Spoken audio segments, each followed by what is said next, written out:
और अब बात निकाय चुनाव में टिकट की डिमांड हाई, अखिलेश के सामने बंटवारे की लड़ाई। क्योंकि भाजपा जहां सेंधमारी की रणनीति बना रही है, वहीं समाजवादी पार्टी के सामने मुश्किल ये है कि टिकट किसको दे ये तय नहीं कर पाई। क्योंकि कई टिकट ऐसी हैं जहां पर कई दावेदार हैं, और उससे भी ज्यादा मुश्किल तो इस बात की है कि सपा के कई नेता अपने रिश्तेदारों के लिए टिकट मांग रहे हैं। अब अखिलेश किसी एक को टिकट देते हैं तो फिर दूसरे की नाराजगी का खतरा है।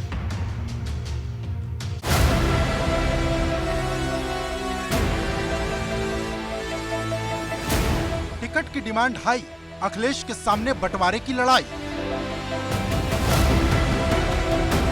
पहले चरण में 22 दिन बाकी, समाजवादी खेमे में टेंशन भारी।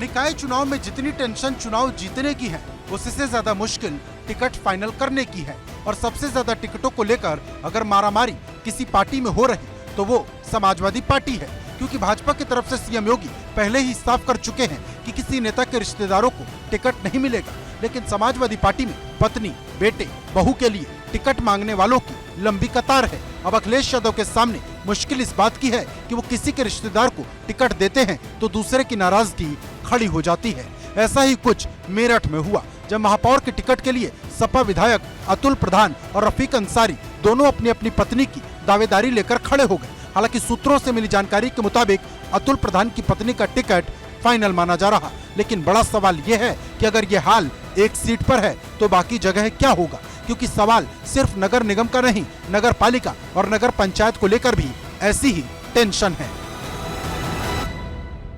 क्योंकि निकाय चुनाव में समाजवादी पार्टी की जो परफॉर्मेंस है वो ठीक नहीं रही है, और इसीलिए अखिलेश यादव लगातार अब ऐसे कैंडिडेट के सिलेक्शन में जुटे हैं जो इस बार निकाय चुनाव में जीत हासिल कर सके।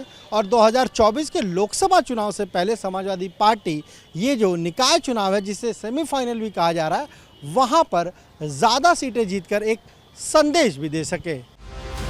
हालांकि समाजवादी पार्टी नगर निगम की कई सीटों पर उम्मीदवार को लेकर तस्वीर साफ करती नजर आ रही। जैसे गोरखपुर से भोजपुरी एक्ट्रेस काजल निषाद का टिकट पक्का माना जा रहा। सूत्रों से मिली जानकारी के मुताबिक अखिलेश यादव ने काजल निषाद को गोरखपुर से तैयारी करने को कहा है। आपको बता दें कि समाजवादी पार्टी ने 2022 के विधानसभा चुनाव में काजल निषाद को गोरखपुर की कैंपियरगंज सीट से मैदान में उतारा था। लेकिन काजल 42,000 वोट से चुनाव हार गए। ऐसे में सवाल बड़ा है कि काजल नगर निगम में साइकिल की रफ्तार बढ़ा पाएंगी। दरअसल समाजवादी पार्टी के सामने मुश्किल इस बात की है कि वो नगर निगम में कोई कमाल नहीं कर पाई है। यही वजह है कि वो उम्मीदवार का सिलेक्शन करने में जातीय समीकरण से लेकर क्षेत्रीय मिजाज के साथ साथ भावनात्मक अपील का भी खास ख्याल रख रहे हैं। क्योंकि कानपुर में सपा विधायक इरफान सोलंकी की पत्नी नसीम सोलंकी को चुनाव लड़ाना चाहती थी, लेकिन अखिलेश यादव से मुलाकात कर खुद नसीम सोलंकी ने चुनाव लड़ने से मना कर दिया। जहाँ तक मैं परिवार से जुड़े होने के नाते मैं ये जानता हूँ कि वो परिवार मानसिक स्थिति से अभी तैयार नहीं है। क्योंकि वो उनकी मिसेस खुद भी महाराजगंज में पड़ी हुई हैं अपने बच्चों को लेके। अब चुनाव को टाइम देना है, वहाँ किसको देखें। अगर दिमागी सुकून होता उन्हें कुछ, तो एक बात सोची जा सकती थी। उनकी राष्ट्रीय अध्यक्ष समाजवादी पार्टी के अखिलेश यादव से भी मुलाकात हुई है, और उन्होंने तौर पर यह कहा है कि जो स्थिति फिलहाल बनी हुई है उसमें वो चुनाव लड़ने की स्थिति में नहीं है। हालांकि उनको एक बार फिर से ये सोचने के लिए कहा गया है और वक्त दिया गया है कि पार्टी समाजवादी पार्टी नसीम सोलंकी को महापौर पद के प्रत्याशी के रूप में उतारना चाहती है। ऐसे में वो घर परिवार में विचार विमर्श कर लें और जेल में बंद, महाराजगंज जेल में बंद विधायक पति इरफान सोलंकी से इस बारे में चर्चा कर लें और उसके बाद अपना फैसला सुनाएं।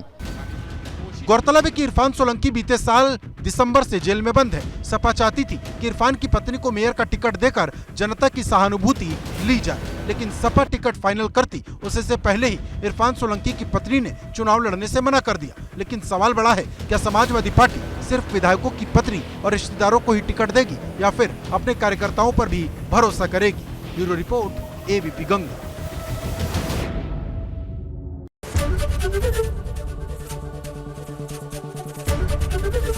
एबीपी गंगा, खबर आपकी, जुबान आपकी।